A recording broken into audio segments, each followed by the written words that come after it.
Learning tango and thinking and speaking about tango, it often seems that the distinction between dancing in an open embrace, dancing in a close embrace, is very relevant, telling us a lot about how people dance. Is that true? And what does it mean if someone says they're dancing in a close embrace?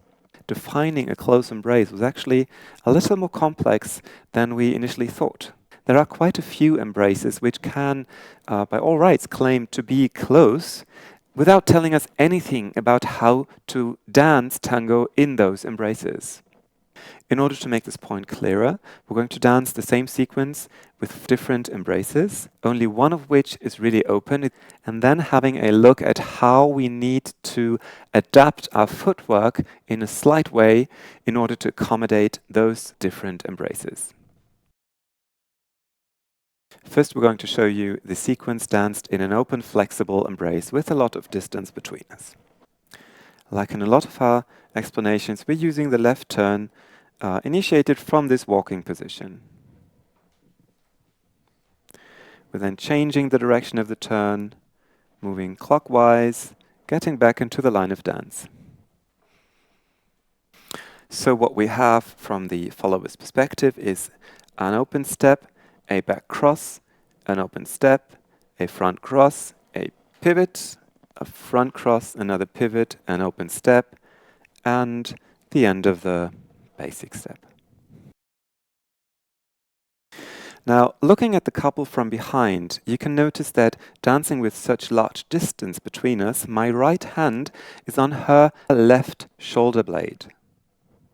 Moving into a close embrace, my right hand will move over to her right shoulder blade.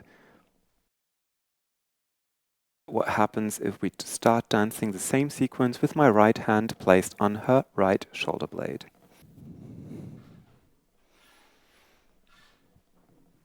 If we avoid changing the sequence, at this point we need to move our bodies kind of away from each other, creating a 90-degree angle between our torsos. My hand can still remain on her right shoulder blade. However, with the next pivot, she will move in my arm, my hand moving over to the other side. We are still in very close contact. We have a lot of physical contact on this side of the couple. So in a sense, we are as close together while still dancing the same sequence. If we want, we can now use the next turn and her side step around me to move back into the first position with my right hand on her right shoulder blade and continue walking in a close embrace.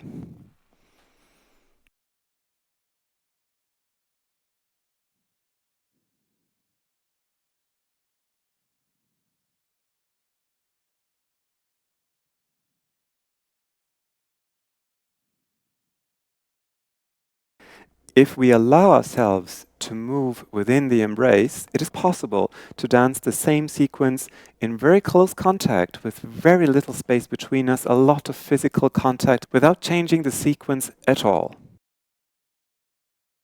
However, quite a few people choose dancing an embrace that does not move, that is less flexible, thereby leaving the right hand of the leading person on the right shoulder blade all of the time. If we try to keep the sequence as close to the original shape as possible, we can still open our positioning here. My right hand is still on her right side. However, the next pivot will not be possible to the full extent. Instead, we can make her pivot only by 90 degrees, changing the direction of the next step. That way, we can still have the same combination of steps, moving in different directions in space, and keeping my right hand on her right side.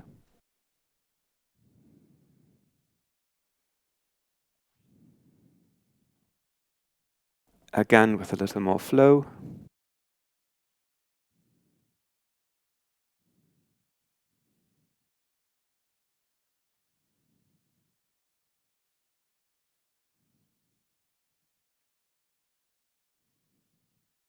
So as we see, if we define dancing in a close embrace as being close to each other and not changing the positioning of the arms, this is what we arrive at when we try to keep the same sequence that we started with.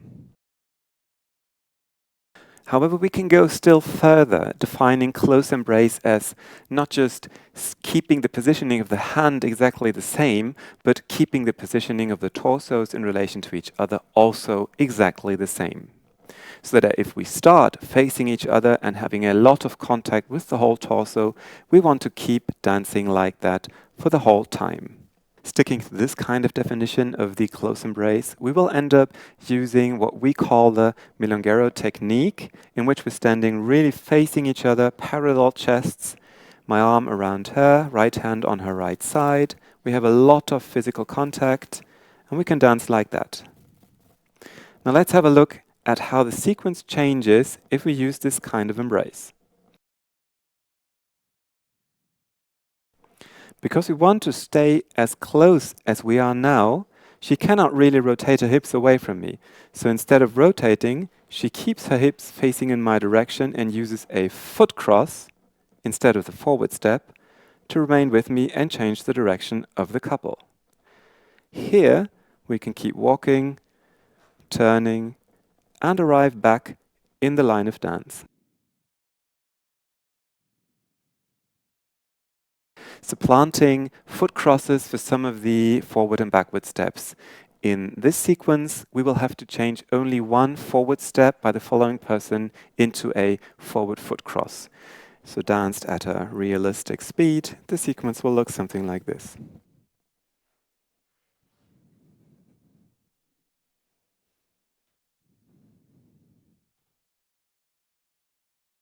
Maybe the most interesting aspect of thinking about what does it mean to dance in a close embrace is that depending on how we define a close embrace, it may not influence the way we actually do perform the sequence we want to dance.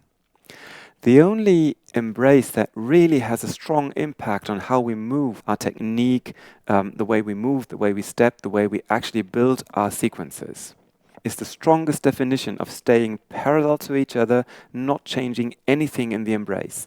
All the other definitions of dancing in a close embrace don't change anything about the technique we use for dancing.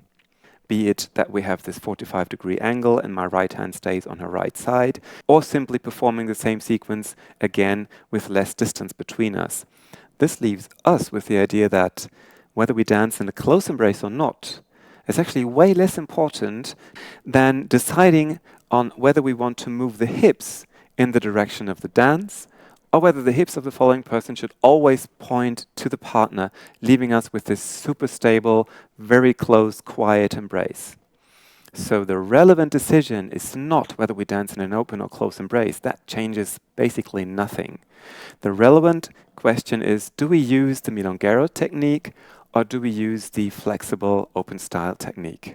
This decision does not have to be dogmatic. We can change that decision during a single dance as often as we wish to.